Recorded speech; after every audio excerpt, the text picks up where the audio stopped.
कई खौफनाक हवेलियों के किस्से अब तक आपने सुने होंगे, मगर ऐसी कोई हवेली नहीं थी जहां कोई रहता हो। इसलिए दास्तान कितनी सच है और कितनी झूठ, ये शक हमेशा बना रहता था। मगर आज जिस हवेली की कहानी हम आपको बता रहे हैं, वहां एक परिवार रहता है और साथ में रहती है रमिया, जिसे मरे 200 साल का वक्त गुजर चुका है। अगर वक्त के पन्नों का हिसाब लिया जाए तो दास्तान करीब 200 साल पुरानी है। उत्तर प्रदेश में एटा के पास एक हवेली है। वीरान नहीं, बकायदा आबाद है, एक परिवार के लोगों से, मगर तबाह है एक रूह से। जी हां, इस हवेली में जिंदगी और मौत साथ साथ रहते हैं। अगर हादसों के मद्देनजर फैसला लिया जाए तो यहां मौत जिंदगी पर बहुत भारी पड़ी है। एक रमिया अब तक कई लोगों की जान ले चुकी है। वो रमिया एक तवायफ थी जिसका कभी जलवा हुआ करता था, मगर दो भाइयों ने उस पर अपना दावा ठोंक दिया। नाच देखने के दौरान झगड़ा हुआ, फिर झगड़ा शुरू हुआ, और फिर इस झगड़े में जो हुआ उसकी निशानी थी एक मौत। वो रमिया झगड़े में बेमौत मारी गई। ये किस्सा है 200 साल पहले का है, लेकिन आज भी वो उसी हवेली में दिखती है। नाच गाने घुंघरुओं की आवाज के साथ हवेली में लोग आज भी रहते हैं, मगर खौफ के बीच कई असमय मौतें हो चुकी हैं। कहानी की शुरुआत होती है एक दिन से। शाम घिर आई थी कि तभी एटा के चमकरी गांव की इस हवेली से अचानक एक चीख गूंजती है। आवाज किसी लड़की की थी। कहती है, मुझे हवेली से मत निकालो, ये मेरा घर है, वरना मैं तुम सबको बर्बाद कर दूंगी। कोई कुछ समझे इससे पहले एक और चीख गूंजती है, मगर इस बार चीख में मौत की तकलीफ भी घुली हुई थी। पानी, पानी, कराहने की आवाज के साथ कोई लड़की पानी मांगती है। ये वाकया कहीं और होता तो शायद कोई कोई मदद के लिए आ भी जाता, मगर इस गांव में हर कोई डर से सहम सा जाता है, क्योंकि पिछले कई दशकों से ऐसी चीखें इस हवेली से निकलती आ रही हैं और लोग कांपते हुए सुबह का इंतजार करते रहते हैं। इस हवेली के मालिक सतेंद्र तोमर कहते हैं कि यहां पहले सब ठीक था, लेकिन धीरे धीरे ये दिक्कत बढ़ती ही गई। यहां घुंघरुओं की आवाज सुनाई देती थी, नाचने की आवाजें। इस तरह प्रॉब्लम क्रिएट होती रही। तांत्रिकों को बुलाया गया। कभी कभी आवाजें आती, आपको घर छोड़कर जाना पड़ेगा, ये मेरा घर है। इस तरह से हम लोगों को डर लगने लगा। हम लोग खौफ के साए में जीने लगे। लेकिन सवाल यह था कि आखिर कौन है ये लड़की और इसका इस घर से क्या रिश्ता है? क्यों दिन ढलते ही इस हवेली के पास से होकर गुजरने वाले रास्तों पर कब्रिस्तान सा सन्नाटा पसर जाता है और एक अजीब अनमनी से लड़की इस हवेली में भटकती दिखाई देती है। कभी झरोखे से झांकती तो कभी हवेली की छत से टकटकी लगाए दूर किसी मुसाफिर का इंतजार करती। जिसने उसे गौर से देखा है बताते हैं कि उसकी नजरें बर्छी की तरह कलेजे को चीरती सी लगती हैं।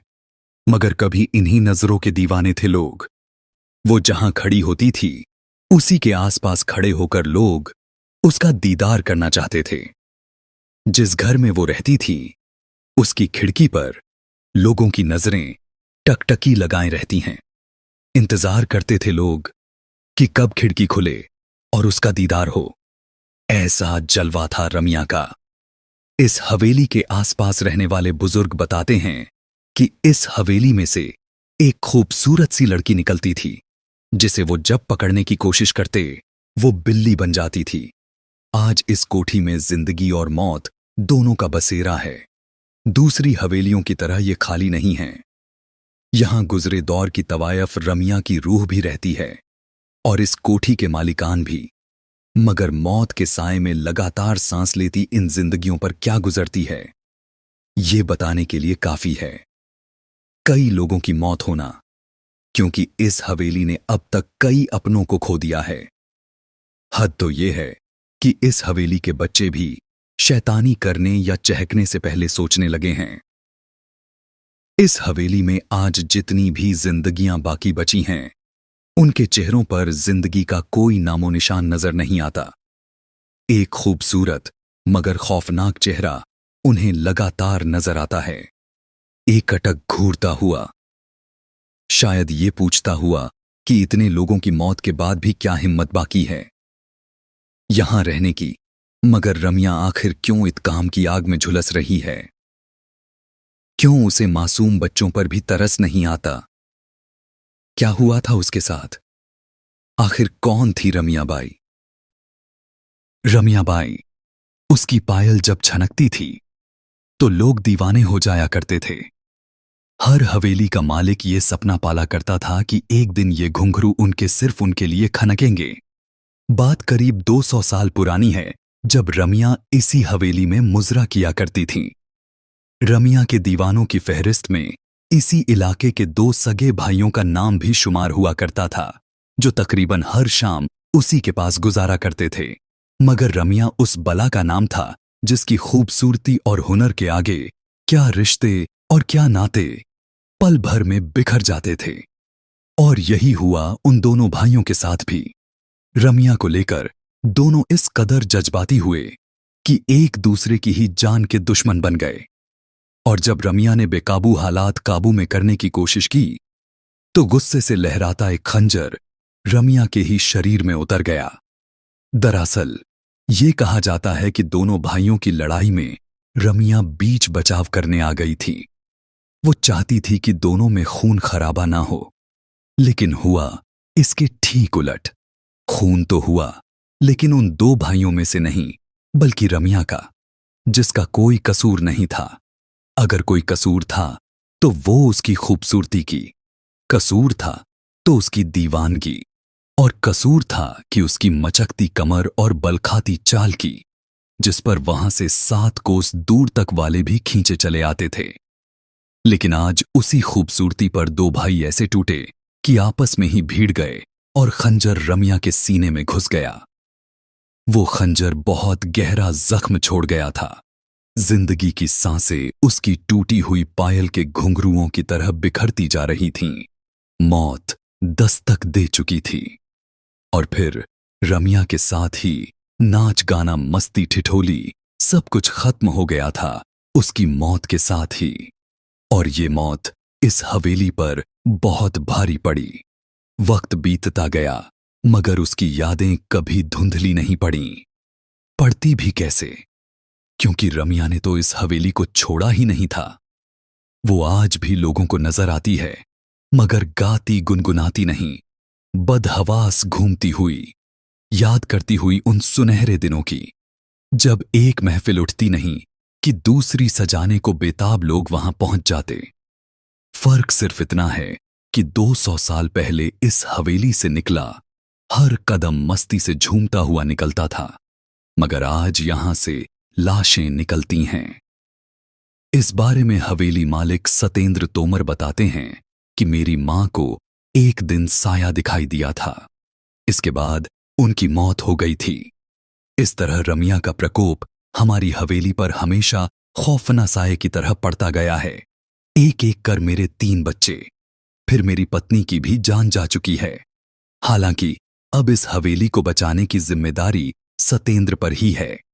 वो एक पढ़े लिखे इंसान हैं, और इससे पहले वो भूत प्रेत जैसी बातों को मानते भी नहीं थे। मगर आज जब वो अपने परिवार पर नजर दौड़ाते हैं तो हर रिश्ता अधूरा नजर आता है। वो जिंदा है, मगर पत्नी नहीं रही। कोई बच्चा जिंदा है तो मां मर चुकी है, भाभी है, मगर भाईजान गंवा चुका है। कहते हैं कि तोमर परिवार से पहले इस हवेली में गुप्ता परिवार रहा करता था। लगातार हुई मौतों ने गुप्ता परिवार को इतना तोड़ दिया कि उन्होंने कौड़ियों के दाम ये हवेली बेच दी। खरीदी तोमर परिवार ने, और खरीदते ही बच्चे बूढ़े जवान एक एक करके 8 लोग मौत के मुंह में समा गए। फिर सहारा लिया पूजा पाठ का नतीजा। इस बार उसकी जान गई जिसने पूजा कराई थी। इस हवेली के बारे में पुरानी मालकिन आखिर क्या सोचती हैं? इस बारे में पुरानी मालकिन ओमवती गुप्ता बताती हैं कि आगरा रोड पर बसा चमकरी गांव है।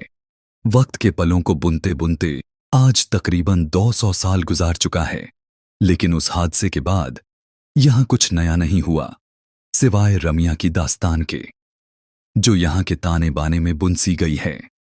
कुछ इतनी शिद्दत से कि बाकायदा नजर भी आती है, अनमनी सी भटकती हुई, हवेली के बाहर भी और अंदर भी। नतीजतन इसके मालिकान इसे बेच देना ही बेहतर समझते रहे।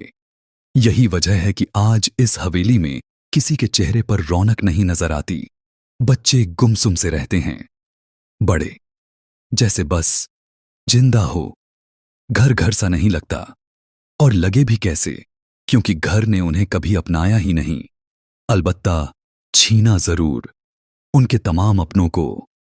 अचानक रमिया का सच क्या है हम नहीं कह सकते।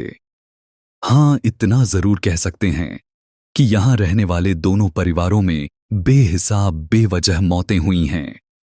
और अगर ये सब कुछ इत्तेफाक है तो यकीनन बहुत खौफनाक इत्तेफाक है, शायद रमिया के खौफ से कहीं ज्यादा खौफनाक।